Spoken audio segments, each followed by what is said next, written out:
వేదిక వేసి యూట్యూబ్ వీక్షకులందరికీ నమస్కారం. నేను మీ డాక్టర్ నవలపల్లి మహేష్ చంద్ర భరద్వాజను from Hyderabad, consultant, trainer and astro book writer.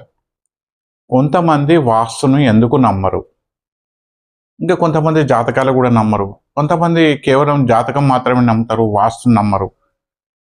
ఎందుకు నమ్మరు అంటే దీనికి అనేక రకాల కారణాలు ఉన్నాయి. వాళ్ళు గత జన్మలో చేసిన ఏమైనా పాపకర్మలు అంటూ ఉంటే వాళ్ళు వాస్తును నమ్మరు. ఏదో ఒక శక్తి అడ్డుపడుతుంది. ఎవరైనా చెప్పినా కూడా, వారి మంచి కోసం చెప్పినా కూడా విసుక్కుంటారు. మళ్ళా ఇంకోటి ఏంటంటే, వాళ్ళు పుట్టి పెరిగిన వాతావరణం, ఆర్థిక ఇబ్బందులు లేకుండా ఉండడం, వాళ్ళు చదువుకున్న విద్యా సంస్థలు, ఇవన్నీ అనేక కారణాల వల్ల చాలామంది వాస్తు గురించి నమ్మరు, పాటించరు.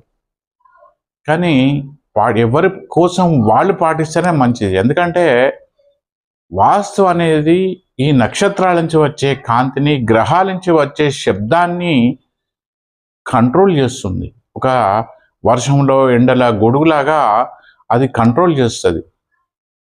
ఒక వెహికల్, నీకు ఒక రూట్ తెలిసినా కూడా నువ్వు వెహికల్ అనేది కండిషన్ లేకుండా నువ్వు ఎలా గమ్యస్థానం తెలియదో, అది వాస్తు కూడా అలాంటిదే. ఉంటాను. నమస్కారం, శుభాకాంక్షలు. ఈ వాస్తు అందరికీ రాదు, కేవలం గురుముఖత విద్య నేర్చిన వాళ్ళకు మాత్రమే వస్తుంది. నమస్కారం.